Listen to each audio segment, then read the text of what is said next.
Okay. All right, I'll call this meeting to order at 3:32. Second item is approval of the September 15th, 2022. Motion to approve. Motion to approve. Second, Mr. Chairman. Second, any corrections or changes or anything? We'll vote. All in favor, say aye. Aye. All opposed, say nay. Carries. Our public forum now, so this is a time for anybody from the public to speak. Do we have anybody on Zoom who would like to address the committee about anything on the agenda? I see a telephone number on here. If you would like to speak, you can unmute yourself.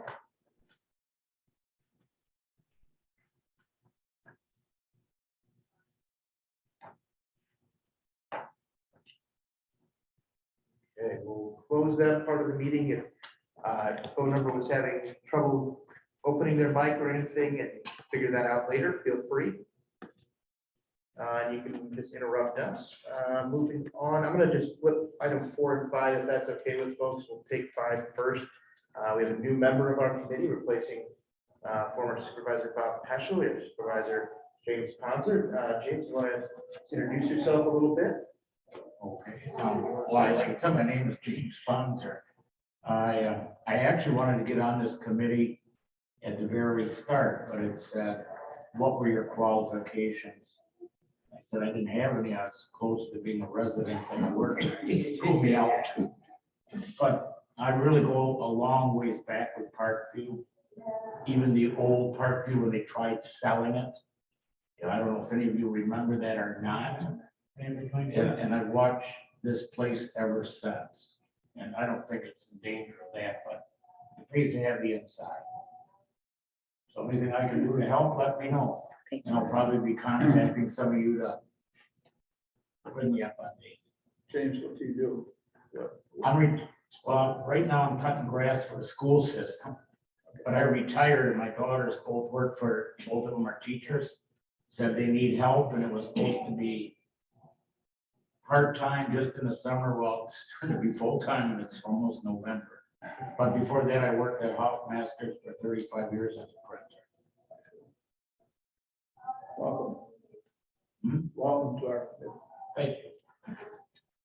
All right, thank you so much. Then we'll move to item 4 with Supervisor Peschel leaving. This committee needs to select a new vice chair. So I will open the floor for nominations. Nominate Mary Beth Gaylor. Any other nominations for vice chair? Any other nominations for vice chair? I would second on that. All right, Okay. all right. Then I think I need a motion. I make a motion to So I cast second. unanimous ballot in favor of Mary Beth Gaylor. All right, we have a motion and a. You had a second. Yeah, you had a second. Oh, I thought his was just a nomination. So, all right, so we'll call for a vote that all in favor of electing Mary Beth Gaylor as vice chair, say aye. Aye. All opposed, say nay. Carries. Welcome. Thank you. Thank you very much. Item 6, the financial report. Have an introduction I guess I am. there. Oh, I thought he was coming today. I'm not exactly sure what he normally goes over, but it looks like year-to-date total revenue is 10,600,600 or 600,067 290 is our year-to-date, just almost $1 million below from the prior year to date. And right now we're at 66.66%. And I believe he told me that these numbers should be at about 75%. for percentage attained for year to date. So we, Supposed to be at 75, but they're 66. 66, labor's at 60%, which is low because we've got low census. Low So, census, yeah, it's 10, basically 10% low, yeah. and you 10% low in the census. Mhm.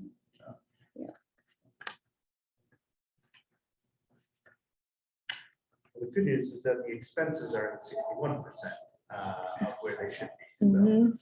good. Any questions on the financial report?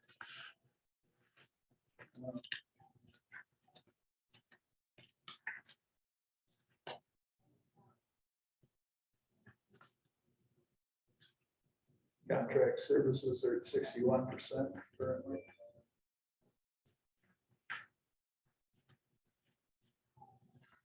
Expenses are 61.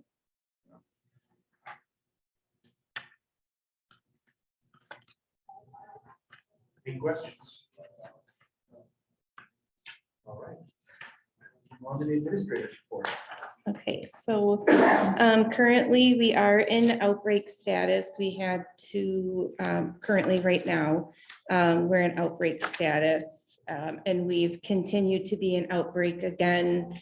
I know that you're new to the committee, so for outbreak status means if we have either one positive staff member or one positive resident, we're considered an outbreak status. So that means resident testing, staff testing. If we do have positive admissions, it's limiting admissions to a particular neighborhood. Everybody wearing masks. We are also wearing masks. Yep, absolutely. Mask and eye protection at this point still too. Mhm. So we, Everybody get their shots. is everyone vaccinated? No. No, No, not everyone is vaccinated, but we're mandated that they either have to be vaccinated or they have to have a waiver. So everyone either has their series or they have a waiver put in place, whether it's medical or religious waiver. Mhm.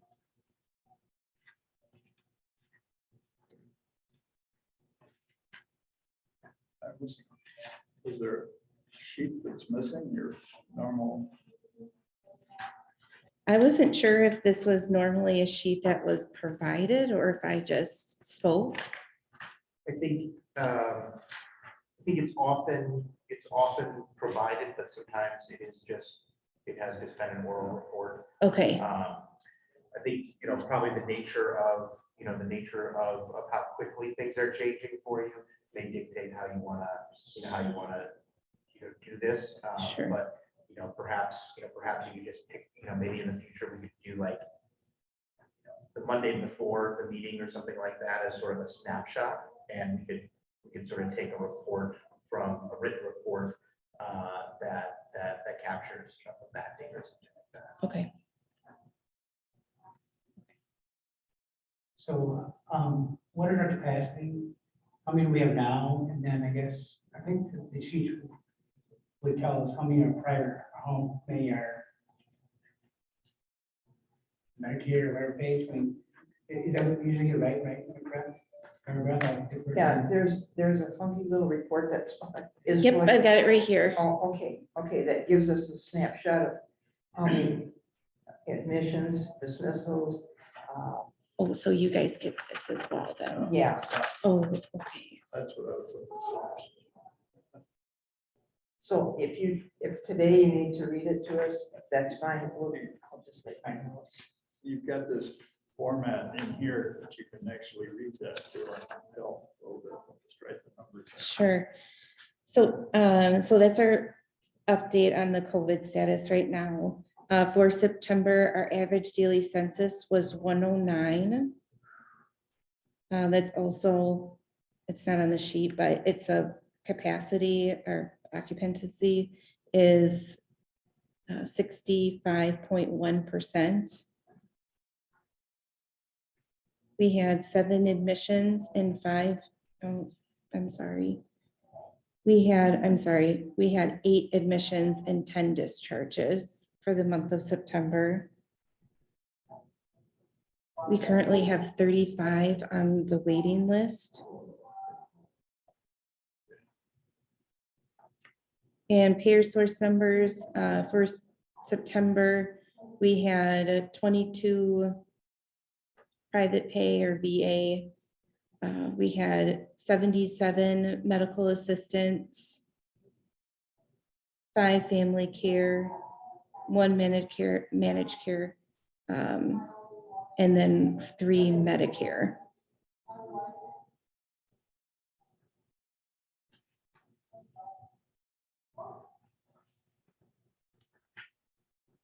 What have the max capacity have be all the neighborhood school? 168.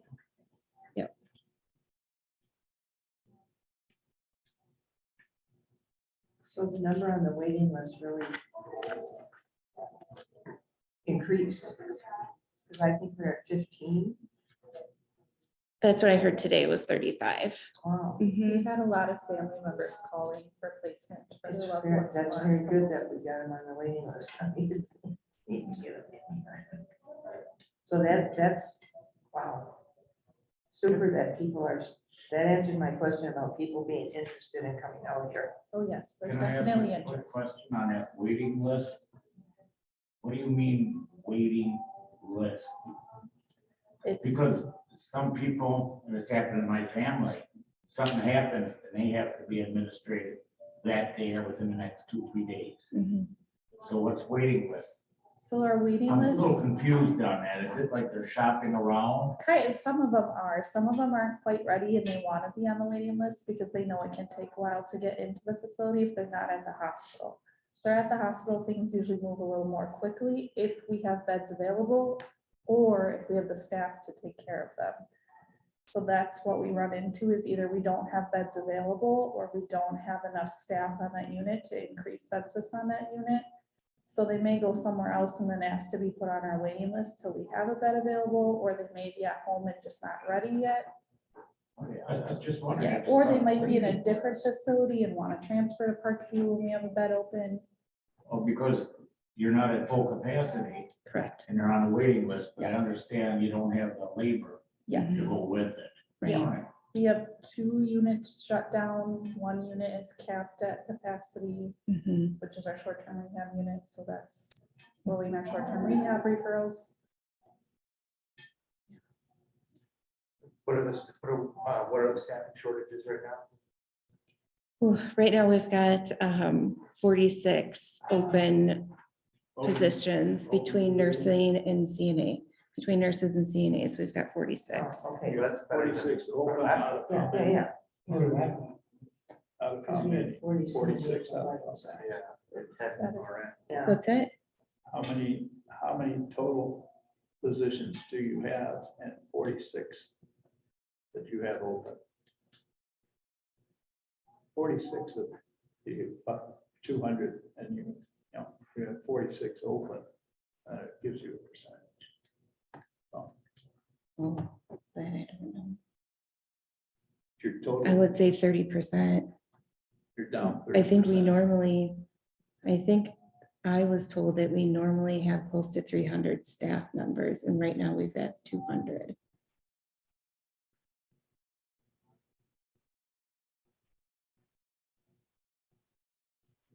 And that, so 46 is open positions is not for us to be at capacity. I just want to be clear at that. It's not for us to be at capacity. 46 is just for us to staff the floors right now with the residents that we have in-house. So we would need about 15 on the AM shift, 15 on the PM shift, and 15 on NOx. Just a clarification. I like clarifications, Jim, so just stand back here. 109 residents. But you guys know I want more and we'll get there eventually. Mhm. So you have enough staff to take care of those 109. We do not. You do not. So how are we doing this? Overtime, Overtime, mandatory overtime? mandatory, everybody's getting modded, staff are getting modded 2 to 3 times a week Okay, to stay over. Nurse managers are working on the floor. I'm coming in on weekends to help work as the hospitality aide, pass trays. People are just, they're having to work above and beyond. okay. So how about kitchen staff? Are we good on kitchen staff to get the meals served to these residents, or is that an issue also? We only have a few positions open in food service. Okay, We just have a few positions open in food service. There are projects in the works that we will need to hire more food service aides. okay. Right now, the food service staff don't pass trays. It's mostly the CMAs, hospitality aides, activity staff. Mhm. So whatever, I don't know. I mean, I don't know. It's a serious problem, but as long as our residents are taken care of and they're fed. And they it's are. still working, but it's tough gig.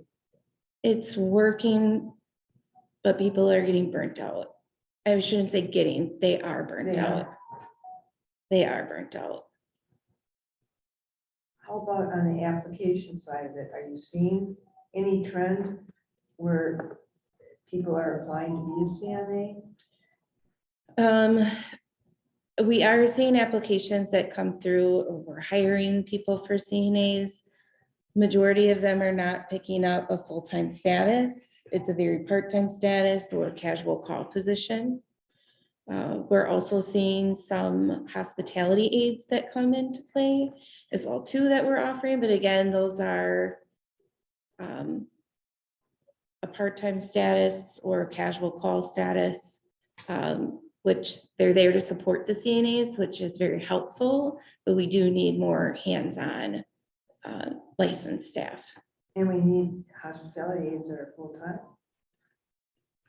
So you can help a group, but then on the next shift, you may not have hospitality aides that can take over some of the duties from the CNA to free them up. So it is a critical situation. I understand Mhm. that. Okay, Yeah, thank you. sure. How is, again, staff, how is that program, the horticultural, about we combined with a couple other caregivers to get immigrants, refugees who come to this area to take up these kind of jobs? That how successful in the long run, how is that been? Get any people from them?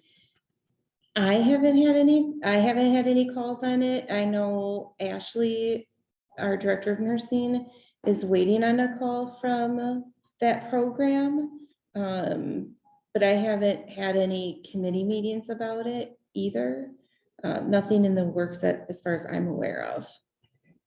I'm curious because, no, we're just curious because one of our ADRC members read that and said, well, maybe the ADRC should help these caregivers. I said, well, I think we should help our first, because I think we're short too. And I saw you, Park was part of this coalition of 2 or 3 caregivers supporting. I know, which the one in Marijuana, where I know they have some people on this curious.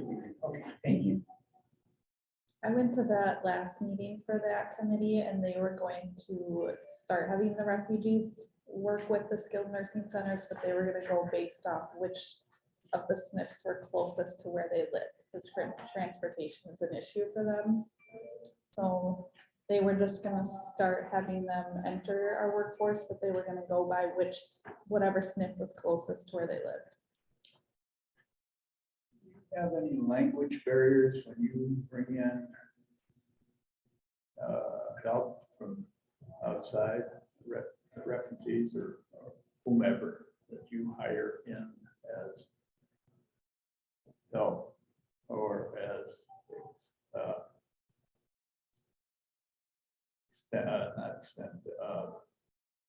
essential workers?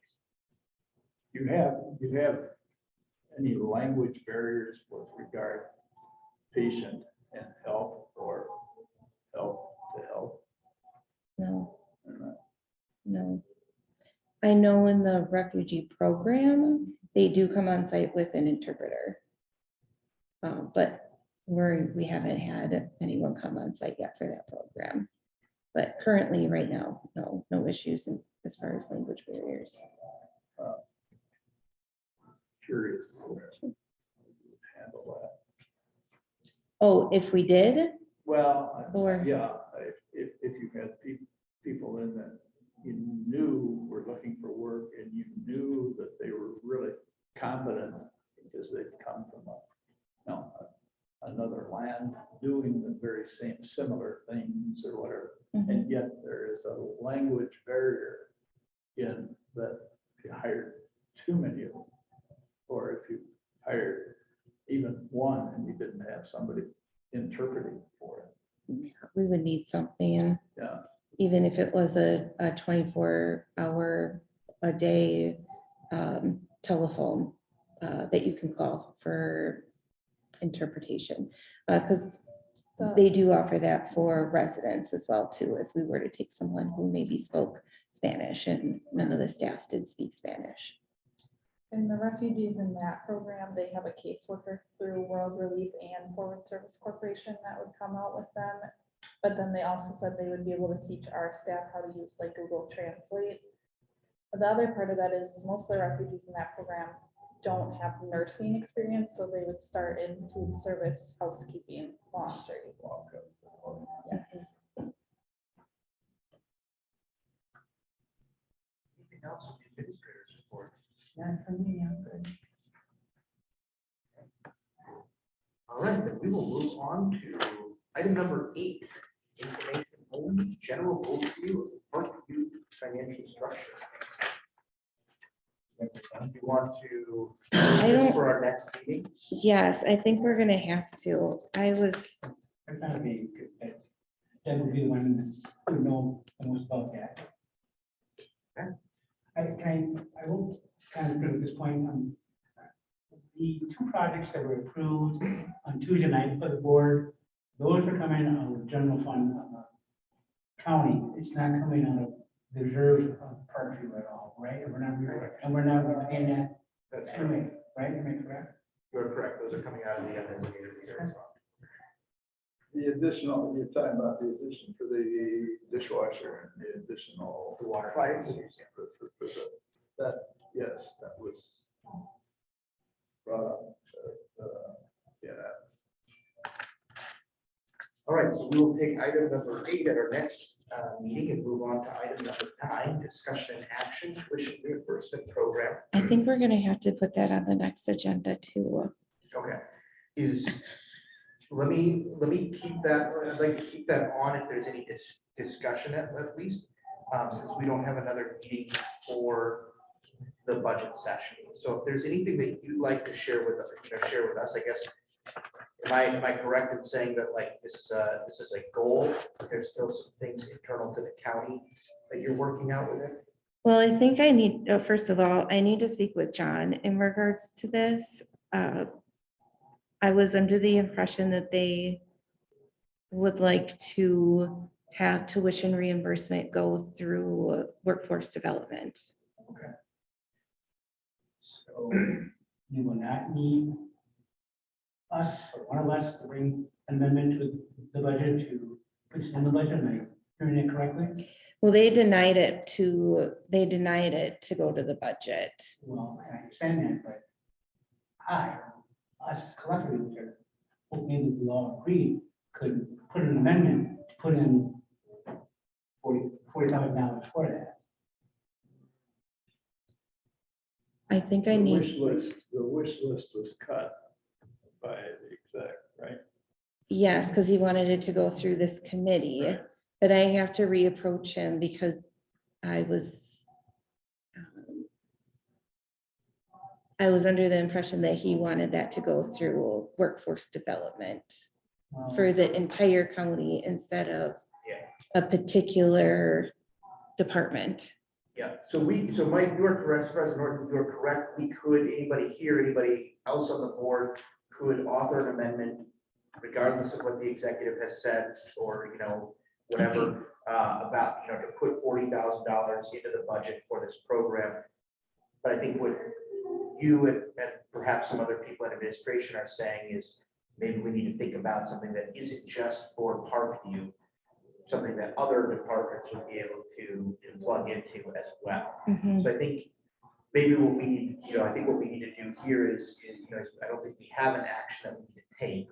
I think we all want to be aware that this is a goal that you have, and if there's anything else that you want to tell us now, and if there's, and then we can be ready if anything transpires differently between now and the budget. So, If that is to be in light of workforce development, it would be very likely that the amount would change and be larger than 40. You're looking at your department only at 40,000. And I think the exec is probably looking at a much bigger picture. And I wouldn't want to step on that at all in any way.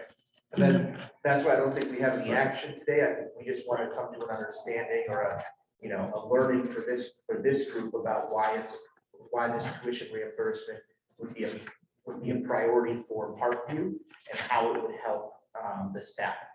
when we heard the answer from workforce development and a different answer, that's what I'm curious about. I mean, when are we going to get a different answer? I mean, this, I don't know that that's a question or something that Lindsay will be able to answer. I think the exact, if it's going to workforce development, that's certainly outside of where this committee is. But we could, I think what we want to do is understand how a tuition reimbursement program would benefit the nursing. So get out ahead of your skis, fellow. well, I hear what you're saying, Kobe, Lindsay, and Morris, but we think it's important. We need to get money allocated for it. The only way you get money allocated, the easiest way, the best way is have it through the budget process. That's going to take the majority. That's what I'm curious about. If it's a priority, then let's get up and build more budget to get it done. That's my only concern. I think the benefit for Parkview is that we would be able to hold them accountable to work for us for an extended period of time, to secure employment, to take care of the residents. I think that would be one of the more beneficial points to that, to have Parkview be more involved or in charge or coordinate, if you will, that program. I think that would be the bigger benefit to that. And we would also be able to choose, who we think would be beneficial for the county to receive this money as well too, based on merit and attendance performance. Well, Mr. Chair. The piece that you're looking at would be specifically out of Parkview to handle training either through the extension program, the Oshkosh nursing program or whatever, or the ancillary training building that you're planning on finishing. But it would be what you're saying, it would be part and parcel to the Parkview stamp of training. Mhm. And it would have very little to do with overall workforce development with regard to bringing in people from workforce development and for their charges and bringing those people in and through the training program. I would say if you would write up a proposal and that would direct it the way you want it, pass that by John, the exec, Daniel, and see if he can piece that in with workforce development. It would be better done that way than to dump a resolution in or a budget move at this point in time. Follow me, Mike? Understand what she wants to have a full-blown program that's really designed for Parkview and the participants out of Parkview, most likely, although people coming in to work at Parkview could entertain getting into it.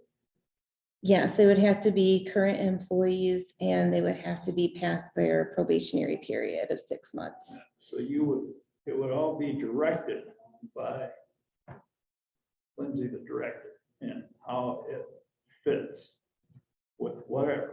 If it happens to fit in with workforce development, then well-being, it would hook up with the dollars that maybe the exec is putting together for workforce development, but it should be your specific program Mhm.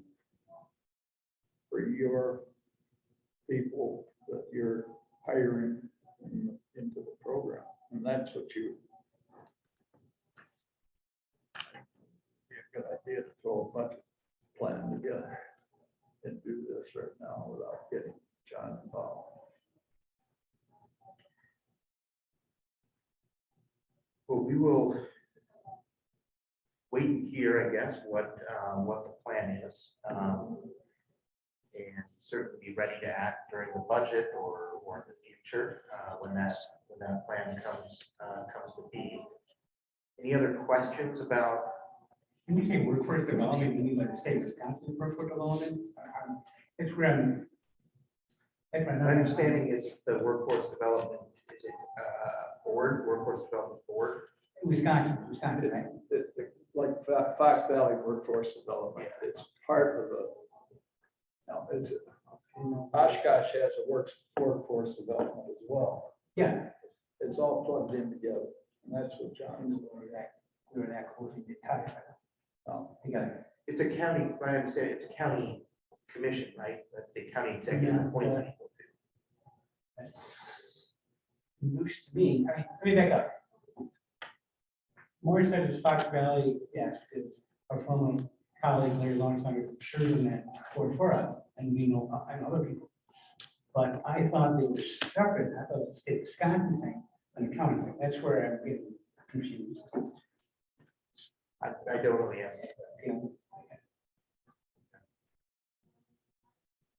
Anything else?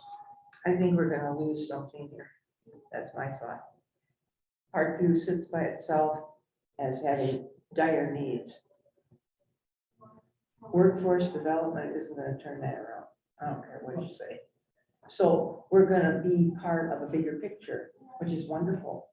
But we specifically out here need this, and to me, we're probably at about $40,000.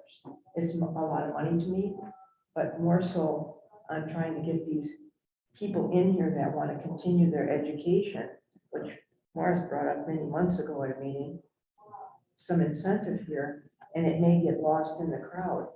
I get everybody has a different idea how to do this, and since John has already said, I want it to be part of this, I guess you roll with it, but I would have thought at budget, we could have made a resolution to add this to Parkview's budget, so now from the higher up, I'm hearing, no, we want to make this all one big issue for other departments. And I'm looking at Lindsay to make the justification for it and take it back to John and have it approved from John's standpoint, Mr. Demo's standpoint, because he's trying to get a gross package together, and if it doesn't look like it fit, and it looked more like an individual program, you have a wish list that you put before him before, Mhm, this was part of it. mhm. He may then agree, okay, and we'll put this back in. But you gotta have a broader justification to get that back in there. You've got it on your wish list already. Okay, Is what I'm saying. I agree with you, because I think if she writes this up very well, it maybe could stand by itself. That's right. That's right. And I guess You why are have we to not sit- doing that? you have to sell John Damo on it. It's his executive budget. We can't, and we can't. Well, we can make resolutions after resolutions and throw stuff out there. And you may get it. You may get 40,000 specific to tuition reimbursement. But if he has no place for it, it's not, you know, it's just gonna sit out there. yeah, So individualize this Parkview in your, and it doesn't have to be a 20-page document, just have a starting plan of when an employee comes here and you hire them, what steps we have out here that are already in place, and this is another incentive. And I get what you're saying. I hope that would work. You wanna take it past him again, mhm. call him to it and say, look, this is an important wish list. Well, I think he liked it so much that he wanted it to do it for everybody at the county. When I brought it to him, he really did like the idea in the budget meeting. I don't want to toot my own horn, but he did really like it. And so he wanted it to go through this committee. And then I think then he wanted to do it for the entire county, but have it go through workforce development, so they don't have to. So Do anything you with don't have it. to have an you want to administrate it by workforce development so they can put their point system together on it and whatever, and bring people through it. I mean, I would like to just do it myself. I think that's better. Yeah. But you gotta make a broader justification for your operation. Yeah. Maybe. Doug involved a little bit.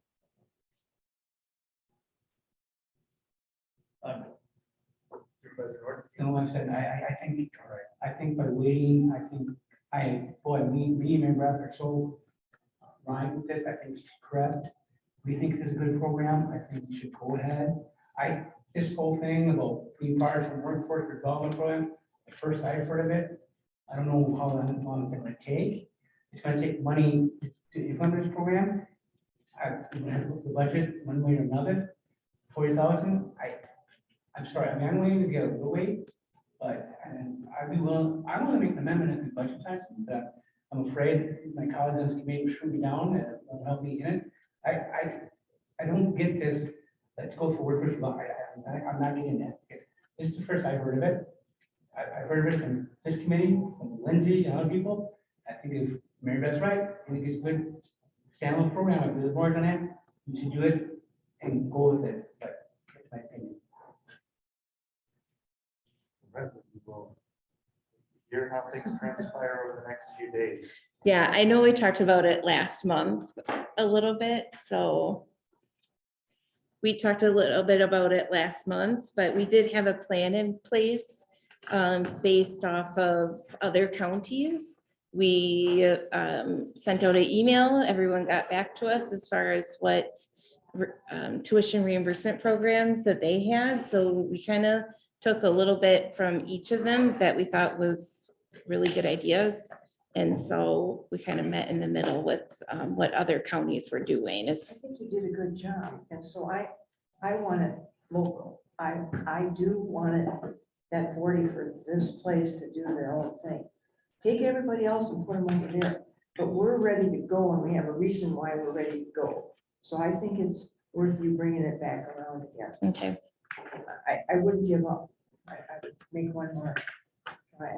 That's just me, because I want to protect Parkview, and I want this to be an incentive. Because we had a plan, we had it spelled out how people would get, and there was Right. also the retention of employment. To me, it's important. You would be handling that, mhm, not somebody over here. Because this situation is really, this is a dire situation for this facility mhm. to get some employees in. So I think the 40,000 is minimal to try this, You are. But I understand that there's powers to be above me. I get all that. Sometimes you just have to be explained. So he can still add this to his budget? You approached We him can- once. The county, the executive budget is sort of final. You cannot change that any longer, but the county board can change the exec, we'll make amendments to the executive budget. And then we'll ultimately pass a budget, hopefully pass a budget that the Okay. executive signs, and then that becomes the county's budget. Okay, So I just the need to get, executive budget is sort of locked as what's in, what's in that budget book today. okay, But that's not the final budget not necessarily the final budget that will be passed. okay. Kobe, excuse me. Do you think that he's tamped down on her wish list to the point where if you come back with a stronger justification for this program, that he can then turn around and say, okay, we'll do that, or we want to do that, and add it to the budget, or make a strong proposal, and maybe put out a resolution? And I think $40,000 is pretty easy to, pretty easy Use it somewhere. in comparison to the total size of the budget. I think the bigger question than the money is how the program is administered. Is this a program that can be and should be administered at Parkview, or is it a program that is larger, that is countywide, that is administered, centrally? I share the concerns about speed. I think this is the timeliness of getting procedures in place that will stabilize the labor at Parkview are important. This isn't that big of a program, right? We're only talking about a handful of people every semester that would be impacted by this. So it's not a silver bullet to fix all the problems, but it is one piece of the puzzle that you and your team have thought about deeply and Mhm, found a lot of comparable examples, mhm. and I think have a real theory of change that will do some good for the work. And I don't think that should be too hard of a case to make to people. I think if you want to run it one more time through county administration to see what kind of flexibility there is. Certainly this committee individually, the board can then look at it at the budget, and if especially if there's some willingness to set up the program administratively, as you suggest, I think I think there's a real opportunity for this to be an amendment to the budget that will then require a separate resolution or proper ordinance perhaps to actually implement the program, right? Because there's two things. There's the money for it, and we can put that money in all day, but if there isn't a complementary authorization of a program, then Lindsay can't spend that money. You want justification, or you want your justification to include your incentive program. And include, make it broad enough that it includes who's doing the training, even if you've got that. So, where are you going to be holding the core of the classes for this? That's what he said, or boardrooms like this or whatever. How are you going to go about the number of students you're going to achieve? And how many students you plan on the first go around if you can get and get the thing together. Okay, Get real solid justification. okay. And I'm not invested. Are we rushing? I haven't rushing. We passed an amendment, $4,000 in the budget for this program. And next month, and this is where I say rushing you, we passed a resolution to detail this program so that at the December County Board meeting, we can present a resolution detailing this program. So then come January 1st, you can start, implementing this program. Is that a logical timeline? Maybe some of that a little bit too quick, meaning especially the resolution to create the program, but I've told you a number of times already right now. Amendments before I thought the budget, I'm all for that. I think you have to get in the budget, because that's gonna have to come someplace, so, yeah. I think I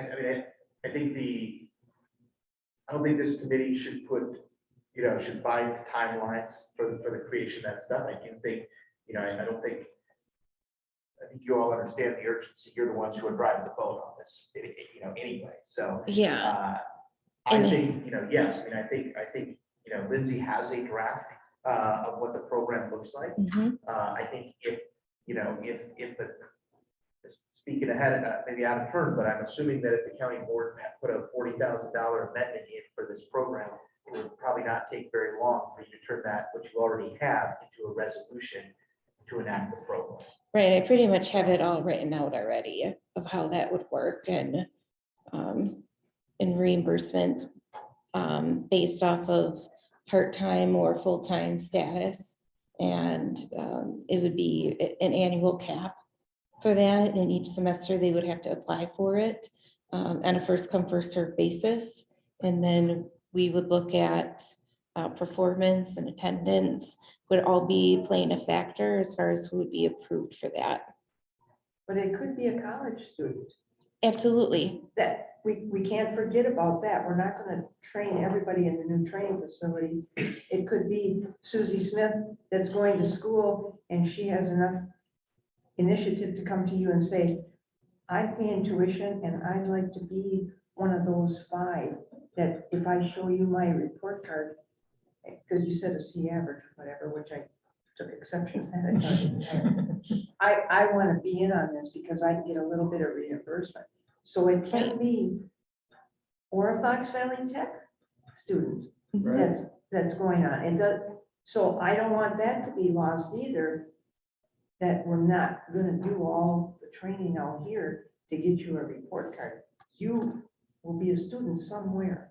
Right, they would be a student somewhere, whether it would be at university or tech school, but the training center itself would be separate than the tuition reimbursement program. Right. So this person could be a housekeeper that, wants to be a nurse. Maybe Mhm. she's got her CNA license, but, she's working in the kitchen instead, and she wants to be a nurse, and she can use some of that money towards her schooling to get that. It could be, somebody that we have in food service who wants to go into accounting. That would benefit the county as a whole, maybe not Parkview. So I think maybe that might be part of the stipulation of wanting it to go through workforce development, because it might not benefit Parkview itself, but we put in here that it would benefit the county as a whole, not necessarily just Parkview.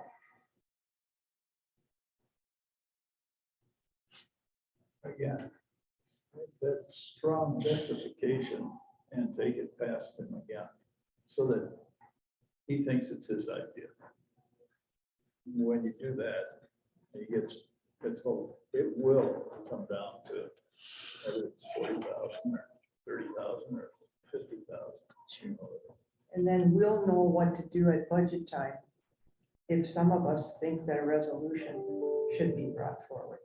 So you gotta do the hustle on this one and let us know it. Okay. That would be appreciated. Thank you. Yeah, thank you for your guidance.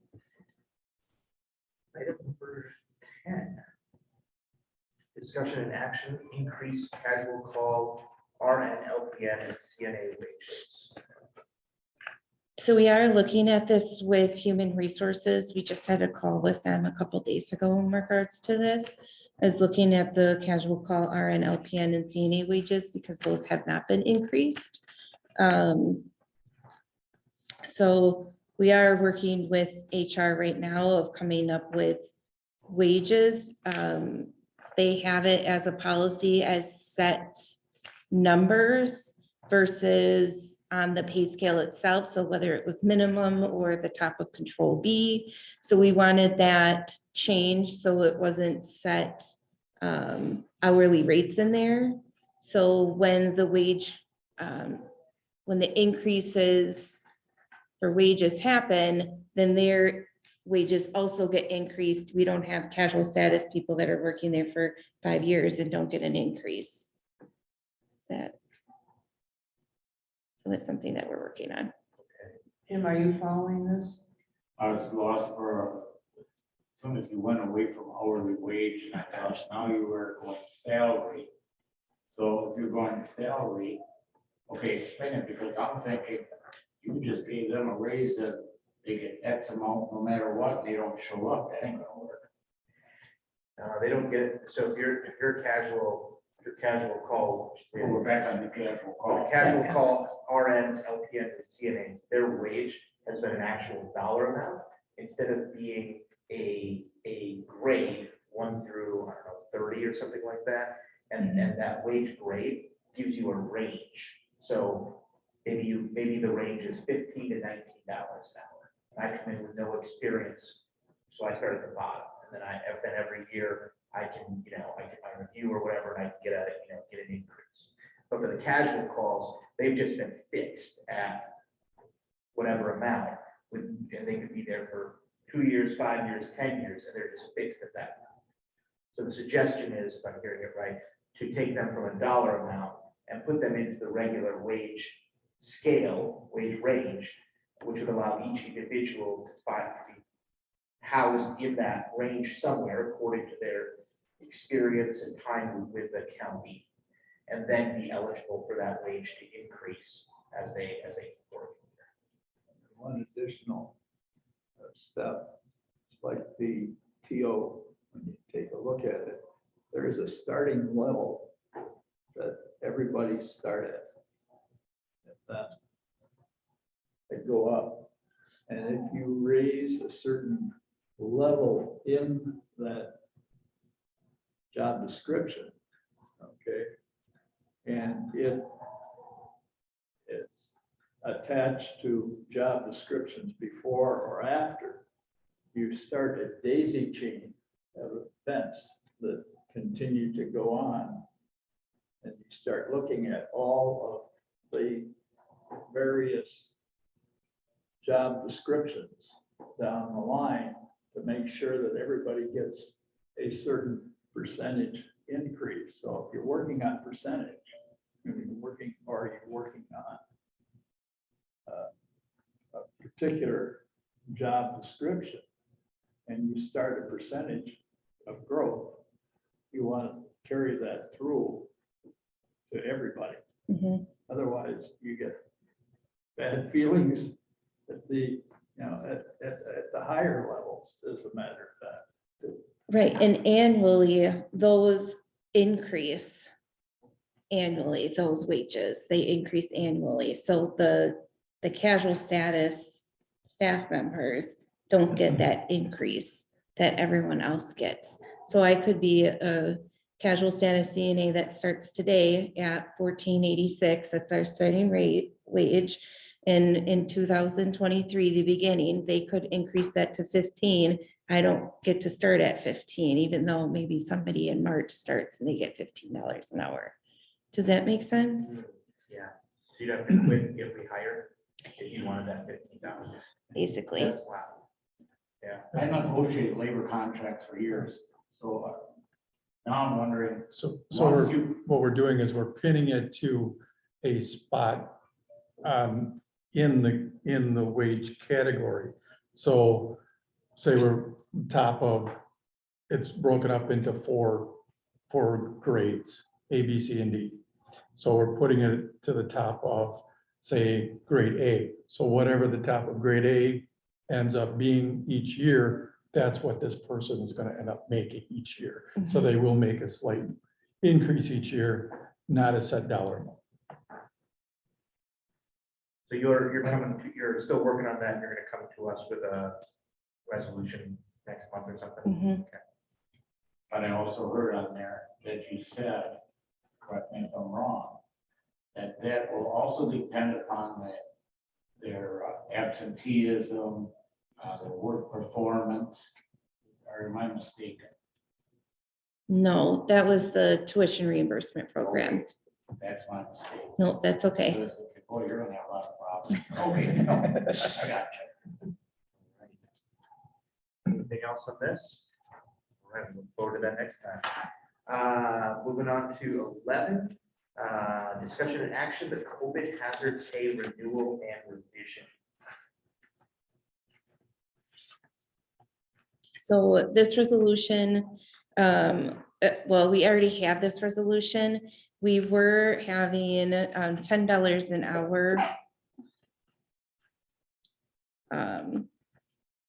Actually, let me back up.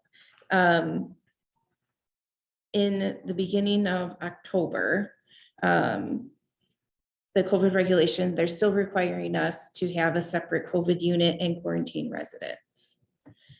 Because we do have that space, so we have to abide by that.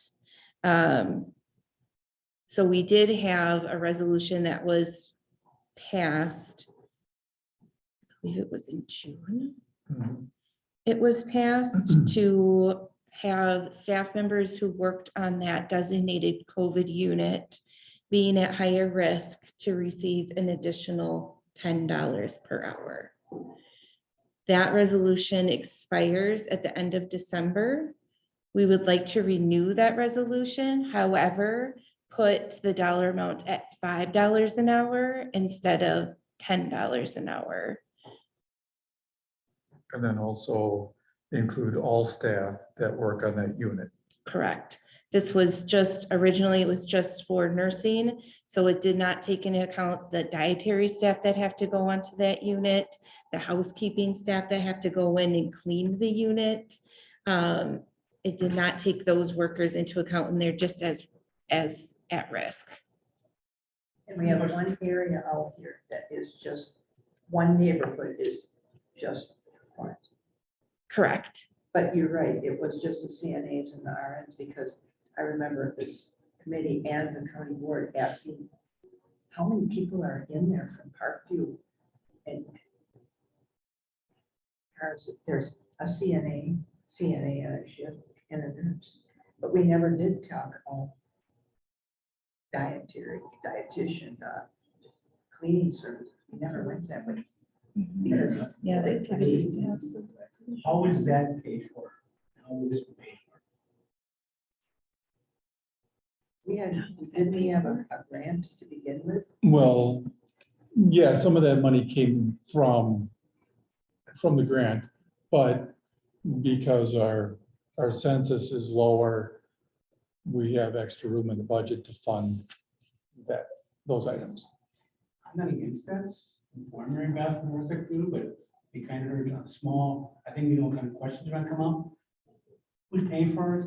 How long it's gonna last? Which I'm sure you're gonna say, I don't know, right? And you're also gonna say, well, how many COVID residents have you had in the last? That's the questions people who are skeptical of doing it will ask. They were asked when this came before the board before, how many people have had this and how many employees are involved, and we had numbers that we had put together, Okay, because those were valid questions that everybody asked, yes. sure. So this resolution wouldn't have an expiration date. It would just continue as long as, you know, there was a COVID unit. It would allow them to turn that incentive on until the board changed that policy. Mhm. They're gonna ask.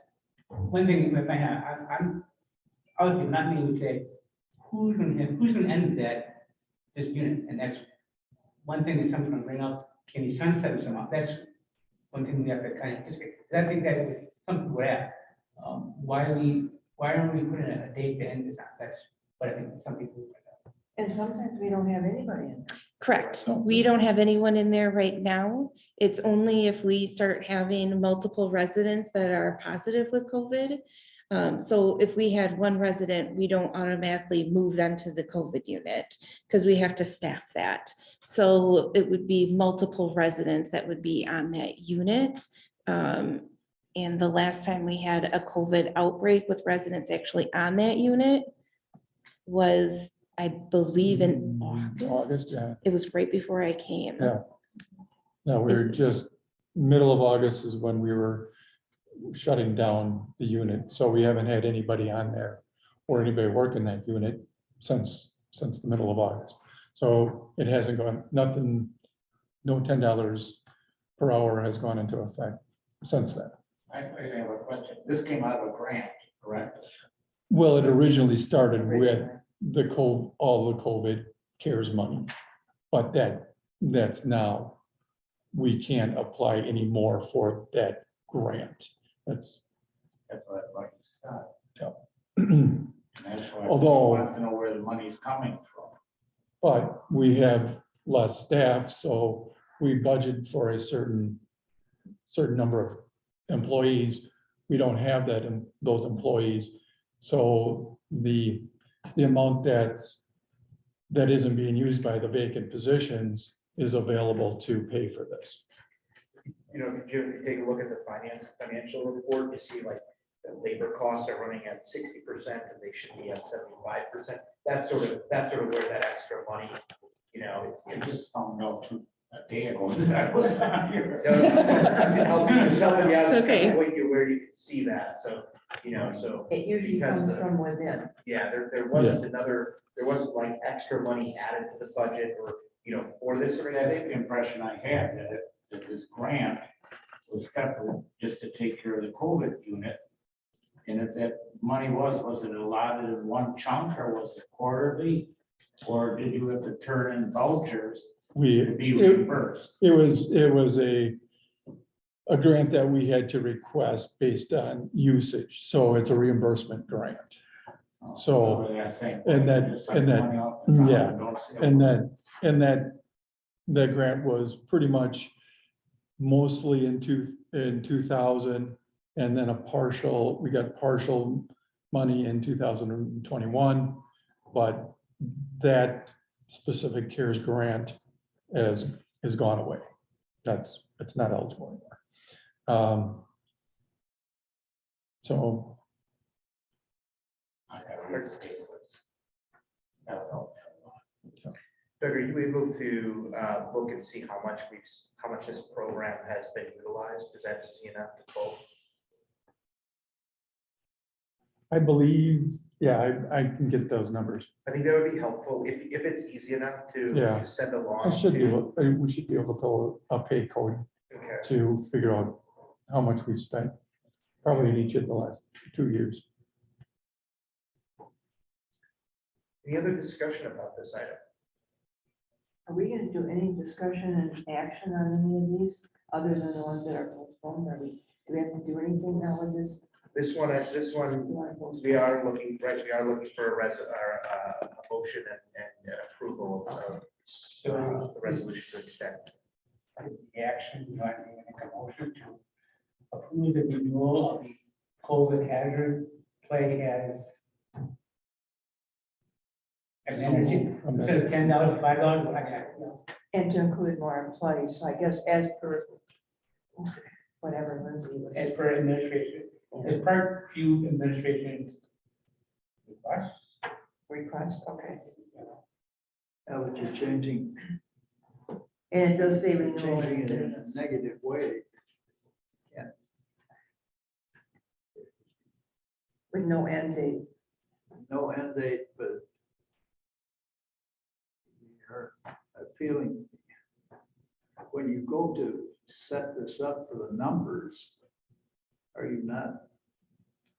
How many more people are you including than you would be had you kept it the same? Probably one housekeeper and maybe one dietary. And an activity staff. And an person. activities person. Why an activity person if they're quarantined, you're still trying to keep them active in there?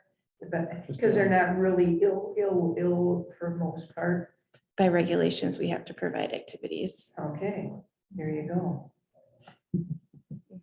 That answers that question. Sure, Okay, yeah. good point. So an additional 3 to 4 staff members. For the When it's open. Mhm. That's, I 3 mean, to 4 that's just, staff members. But you're changing the amount to $5 or and we did change that because of, how do I say this? The symptoms are lower now. People aren't getting as sick, I guess, as they were prior to the beginning of the pandemic. Just ask one thing, how does the nurse's aide and the nurse feel about this? Because it seems to me now they're gonna be taking a cut. Of course, we're gonna have a dietitian, the actor people, they're gonna be happy, but they just got their money. Well, and this is only when it's open too, so like we haven't had this unit open since August, so it's not like they're relying on this income regularly. Correct.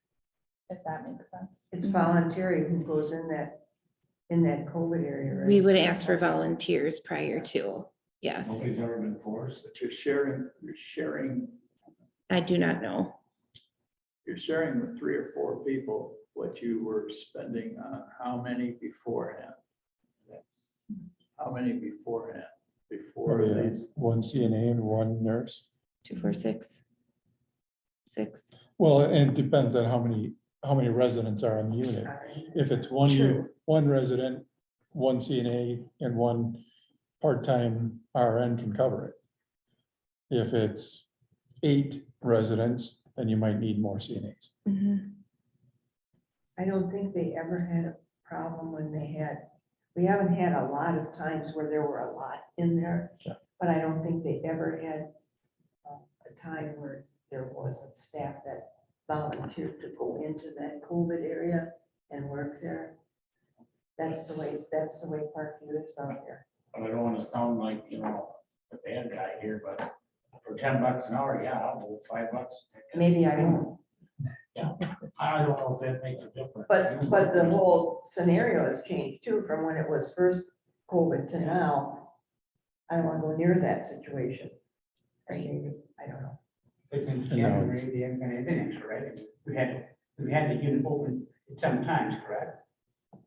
Right? Yeah. So, Right. but you said this program ended in January, so. No, It's going no, to it's gonna end. It's gonna end this end next this year. January. It's Yeah. going to end the end of December, December 31st. I still think it'll work. So I'll wait the word, the motion, and I'll do it, Mr. Chairman. Take a motion to approve the renewal and revision of the COVID hazard.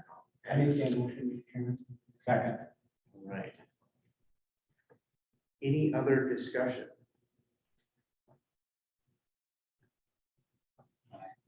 Okay, all in favor of approving the COVID hazard pay renewal and revision, say aye. Aye. All opposed, say nay.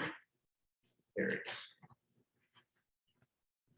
Okay, discussion and action, the incentive revision policy, and that was the separate sheet that we have. Yes, this was a separate sheet. I was working with HR today to ensure that payroll, that this would all work with payroll in their system. So this was a resolution that was passed in June of this year.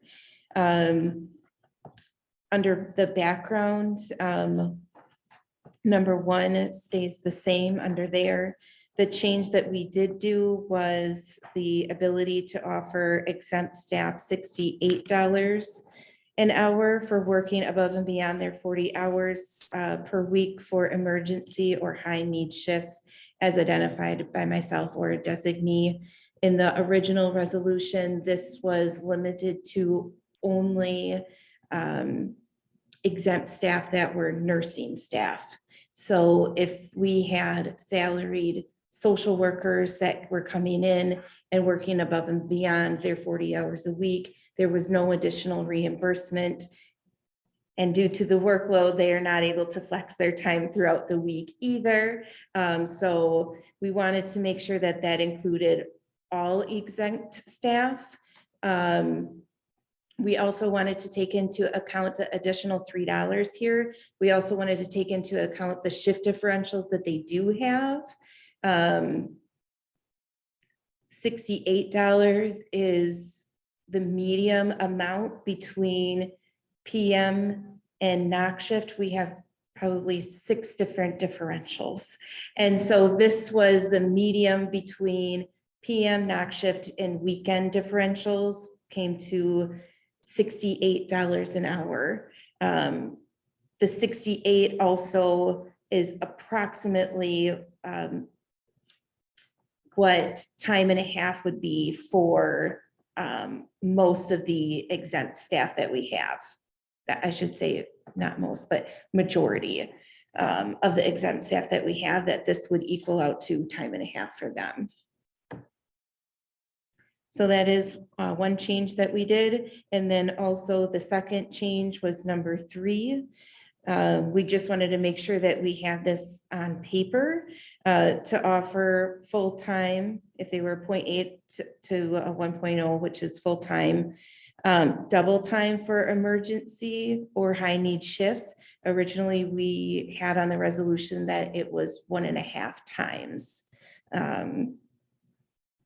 This being said, the double time, this would help for us to get people to pick up, because as I said before, they are burnt out. They don't want to pick up. You have contracted staff that are coming in to help if we can get contracted staff in. Sometimes we can, sometimes we can't, because they are floating to every other skilled nursing center in the area. And so even with double time, it's still a little bit cheaper than having a contracted staff member come in who also doesn't know the building, doesn't know our charting system, doesn't know the residents, and they're really not able to give that true person-centered care because they just don't know them. And we also don't know their training background. So they could be, we might need them to work on our dementia unit, but we don't know how much dementia training they actually have. And if you probably know this, but they need very particular cares. They need to be routine based, or you could have some upsetting behaviors on that shift, which isn't pleasant for staff or other residents. So, so that is something that we also wanted to change. And so this committee passed this resolution in June. We didn't send it to the board because I think we discovered that there was some administrative problems in executing it. Was that right? We didn't, in June, we didn't send it to the board. You didn't send it to the didn't. board. You Right. did not send Right. it to the board. We pulled it. Right, and so this is, so you have worked those administrative issues out, and what we see before us is something that human resources can, and payroll can execute on and make sure that people can actually get paid. Yes, I've been working with Mark and Peg on this. I am sure that that has been a lot of lift to make sure that this gets all in order, that all these different levels of pay can be, can be put into the system, and I'm sure it'll be helpful. Part of the reason that this committee passed this resolution was so that people would start to sign up for those shifts early, instead of having it be last minute. That would often kind of sort of smoothing out, knowing even if it's going to be a bad day, knowing it's going to be a bad day ahead of time is better than than having that always be last minute. So that's part of the purpose here. So we're going to see this back at P&F. You will see it at PNF next week or 2 weeks. So we don't need to take any action on it, right? We do need to I think we do need to re-vote on it because there were just a couple of changes. Particularly, as Lindsay pointed out, to item 2 and 3. 2 and 3, yeah.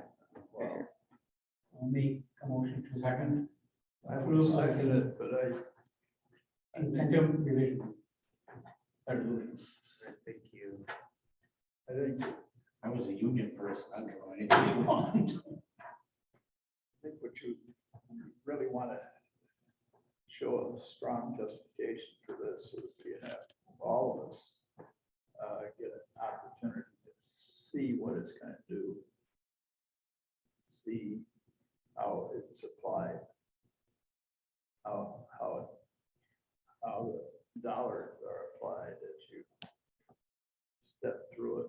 Okay, You know.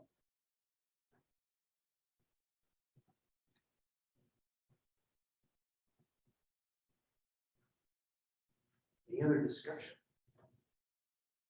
I just want to make a comment. But I thought I saw this before. Could have someone else. I made more money before I retired than this. These people are taking care of our parents. There's not a question in my mind. And their job's a lot dirtier. I work with think.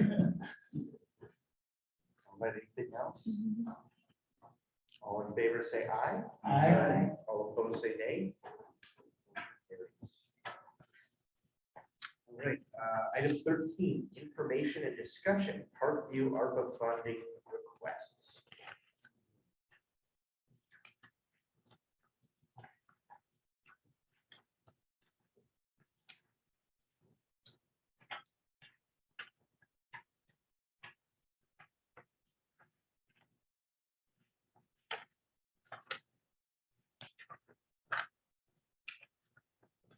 okay. You want me to go through? Sure. Okay.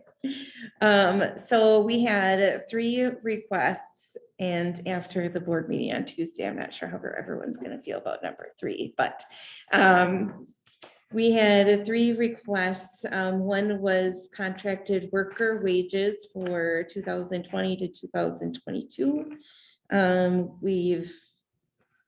We've been round and round about staffing in this meeting today. And we've increased the number of contracted workers within the last 3 years in order to help care for the residents of Winnebago County at Parkview.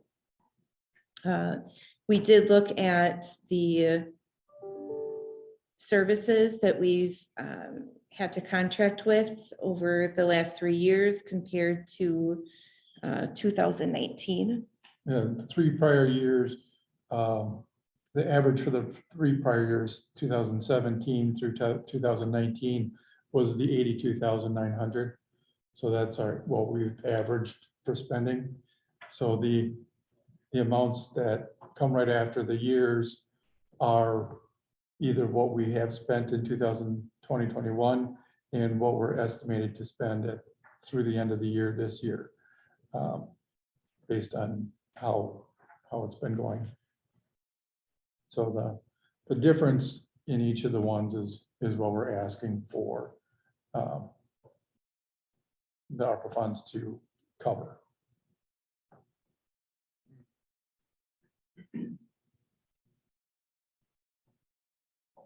It's the average spent, 82,900. That's the average spent Yeah. that year In those 3 years, yeah. in those 3 years. 2018 was low at 45,000. 2019 was up a bit, I think 112,000. And 2017 was at 80,000, I believe. So that's why we took an average of what we, prior to COVID, to what we're seeing now.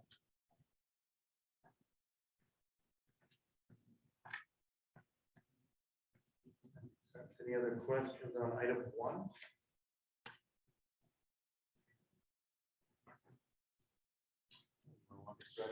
Sure. So item 2 is the construction costs for the training center at Parkview.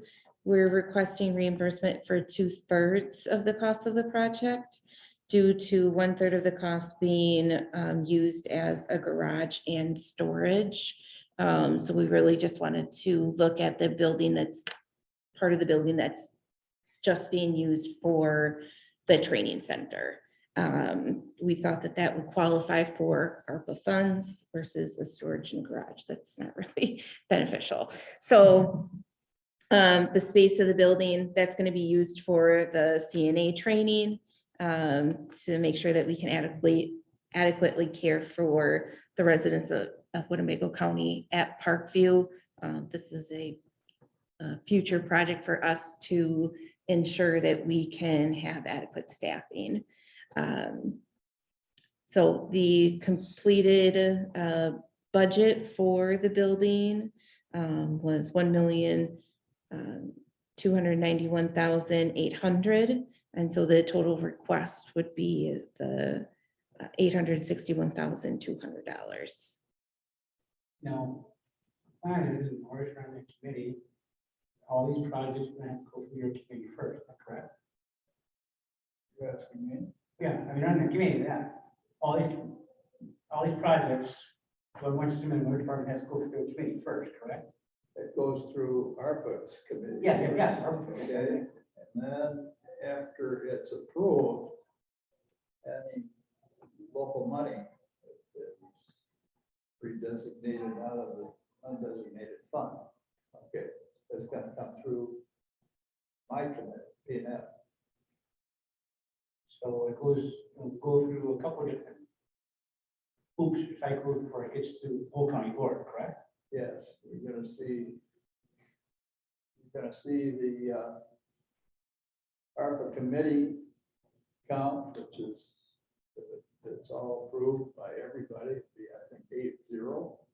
And if it comes to my committee and it's all approved, it's 5-0. So, take it from there. That's the checks and balances that are gonna get it before, you as board members.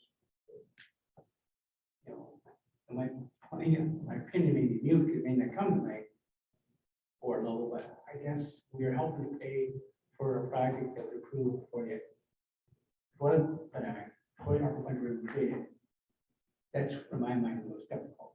So that's my 2 cents on that. So may they come up to me for it, like, turn on that.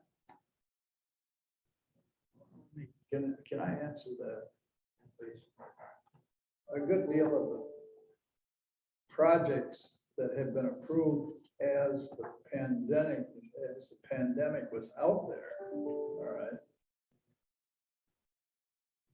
faced employment, faced all kinds of issues on transportation, faced all kinds of issues on inventory, stock adjustments, and whatever else, dollar amount adjustments.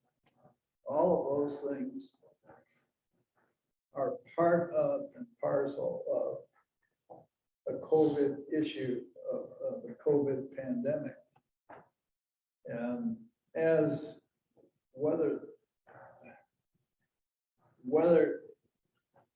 the building was completed or approved prior to COVID and then is being built during COVID, you're still going to have to put up with all of the increases in budgeting for all of the inventory, the transportation, even the employees that work on it. It's still part of the COVID process. And I think it's a good justification for an ARPA program. But I think you want to bring it to the ARPA committee and you want to make the justification right there in front of the 8 people that are going to be voting on it. Mhm.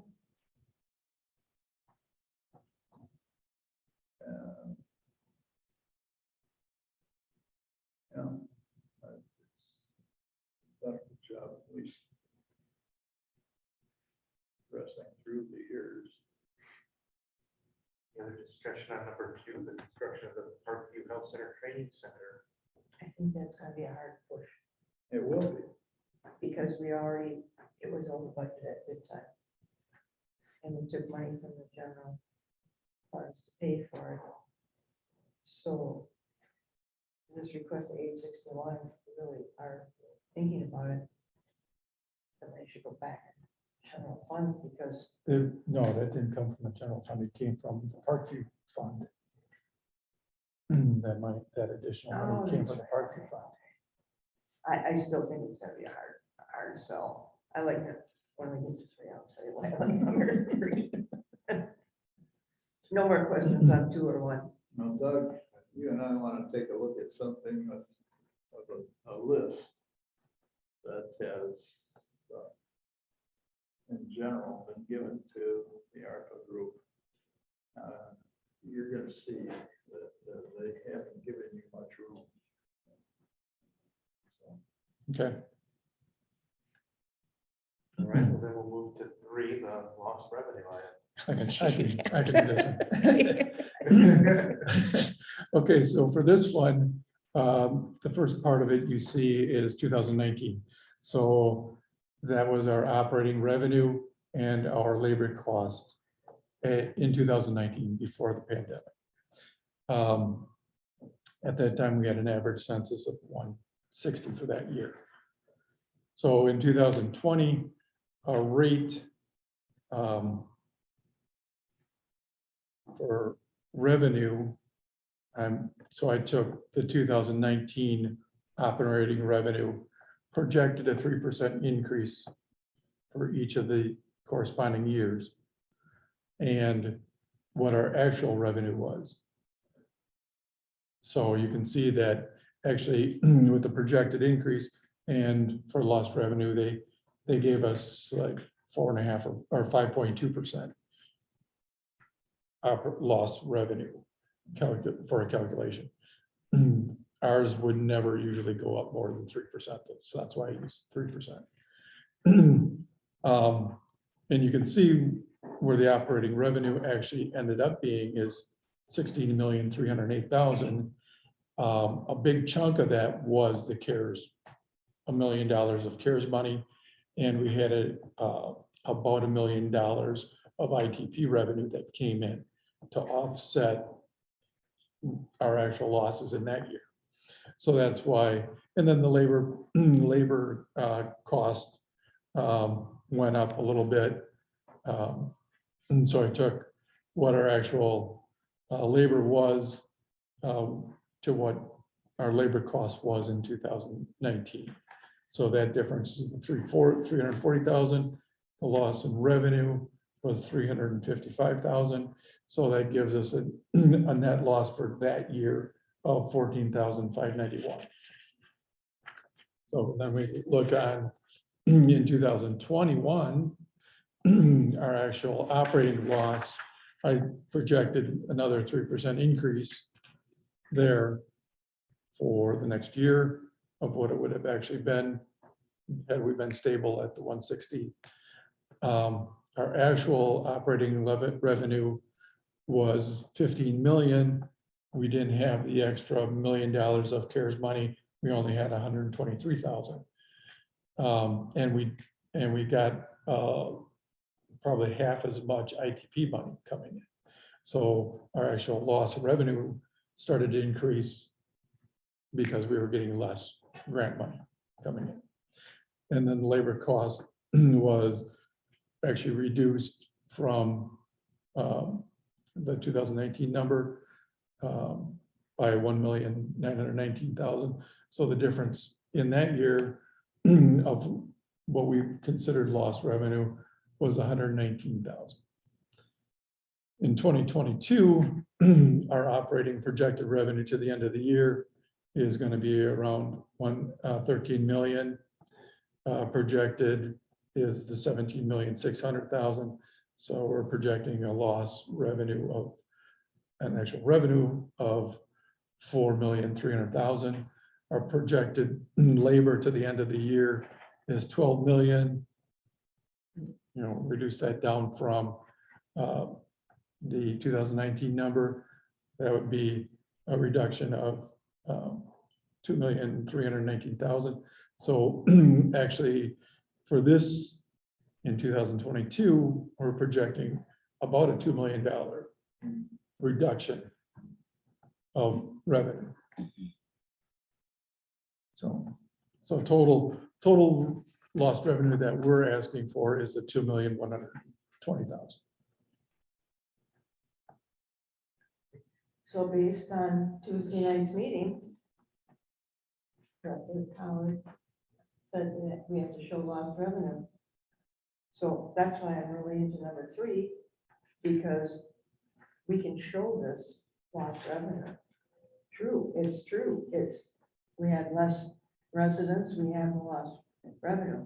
I don't know if this will fly or not, but of the 3, this is the one that I really think should fly, because we have numbers and we have statistics, we have count of residents being down.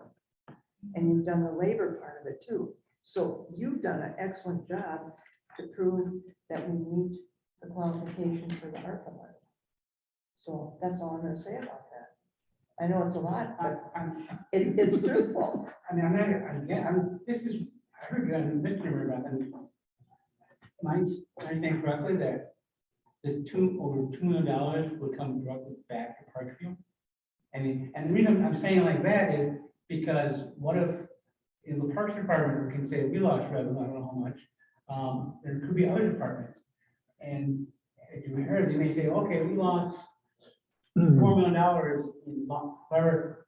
But That thing that we Yeah. passed, I think all of it is lost revenue, right? So are we doing that or making this cost?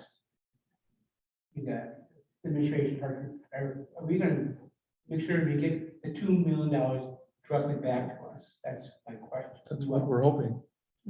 Because they may say, oh, well, you lost revenue. And I guess that'd be a good heads up that maybe other department. Yeah. The only caveat I'll put on that is because we're an enterprise fund, we have a separate fund balance. So that's why it would come back to us, where a Parks Department is really part of the general fund. Okay, and that, I was gonna this really just you know, but airport, Airport. Yeah. I mean, they could Yep, claim they it. could claim the same thing. It was a free department. Solid waste. And highway. But I'm saying the point that we were told Tuesday night was prove that you have revenue loss. This is a good chart to say that we had revenue loss. So I don't think all departments are gonna have revenue loss, truthfully, but I'm sitting here today for Parkview, so I like this. I mean, And I want it to come back, but I don't know if that's gonna fly. at $2 million, that's what, how much is that, $33 million. I'm just saying, but people say, you expect Parkview, I'm just saying what other people are saying. Department will get for one request, a certain percentage for one little request. I'm just saying, oh, that's gonna fly, he said, in all the other requests. Okay. Can I say something? Yeah, I'm interested in what you have to say. Tell it. We're chasing a lot of what ifs. Yeah. And I think what you better think about. First off, the overall $33 million ARPA has already been scheduled and bridged by the overall revenue loss that the county has figured out over the period of time, whether it's the Treasury's formula or whether it's NACO's formula, they have figured out that the entire amount is balanced in the loss that we've taken over the whole period of time that we've been involved in COVID. Everybody wants to get a slice of this, all right?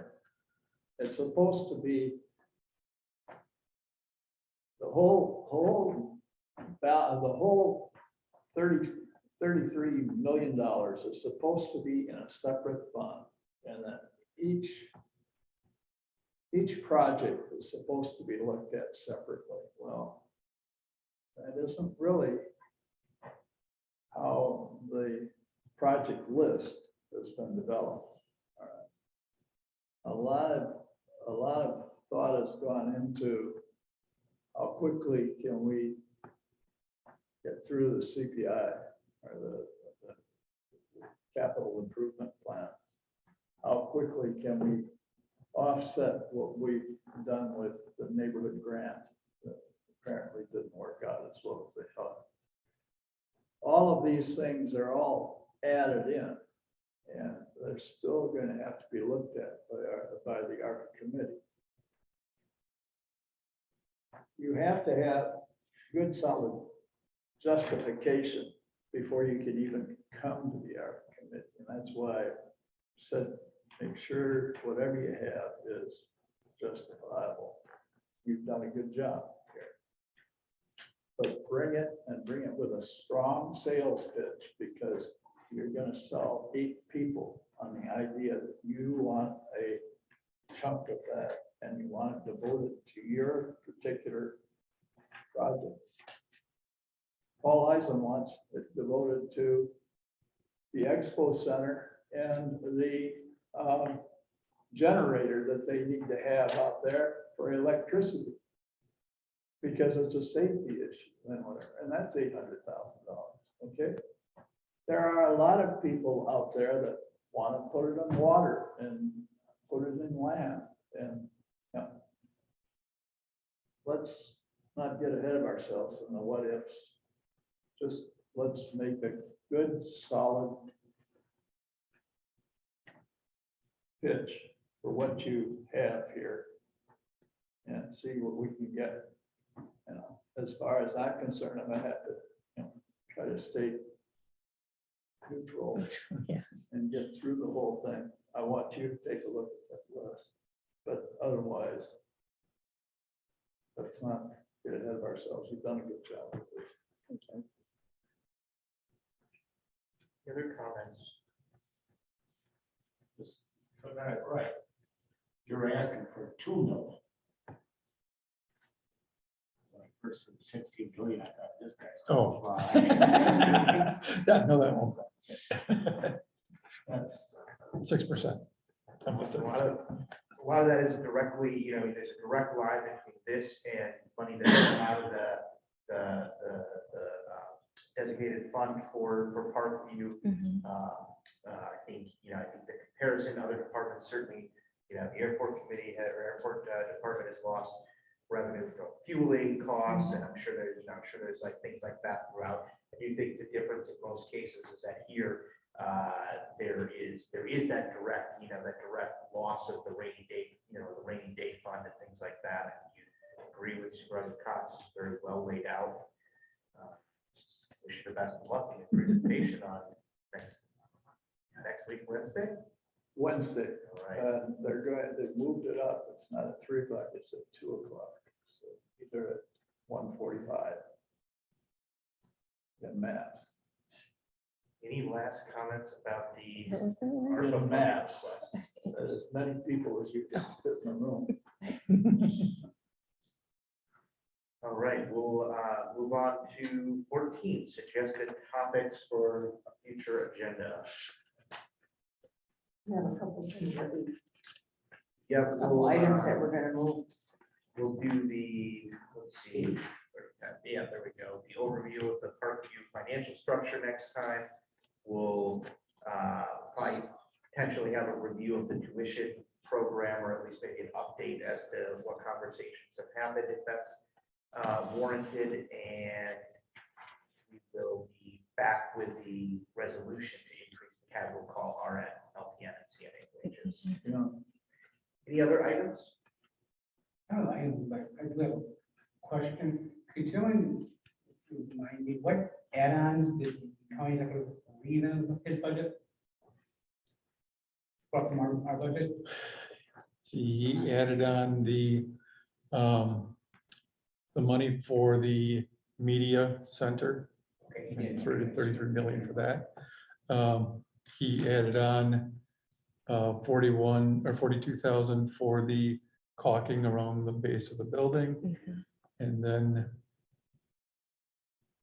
he added on, We didn't need the lawnmower. no, we didn't. No. we- Got resolved. that one- We did add a position, a supervisory position for the activity department. didn't they also want us to change the name or something? Oh, yeah, the name. Is that something that we could do outside the budget? I think they did it as part of the budget, so I think that should be fine. The name change? It's just For a the name social change. workers. For the, Oh, For the oh, activities, so activities, they would be Oh, social okay. wellness They're- specialists. therapeutic wellness, because our activity staff all have bachelor, at least bachelor degrees, and some of them are board certified music therapists, so they requested to change their title from an activity specialist to a therapeutic wellness specialist. I do have one more last thing. Mr. Chairman. I do want to, tomorrow me and Jim are going to the,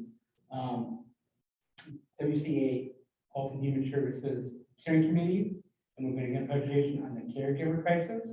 I do want to thank, I did reach out to Lindsay, and Lindsay said she's busy with other things, but they did find a speaker, so hopefully it's to bring back some ideas, so, because it's a big problem, as you know, and I know, Dr. Roberts retired, and he actually has a big problem in an area for the state, so, yeah.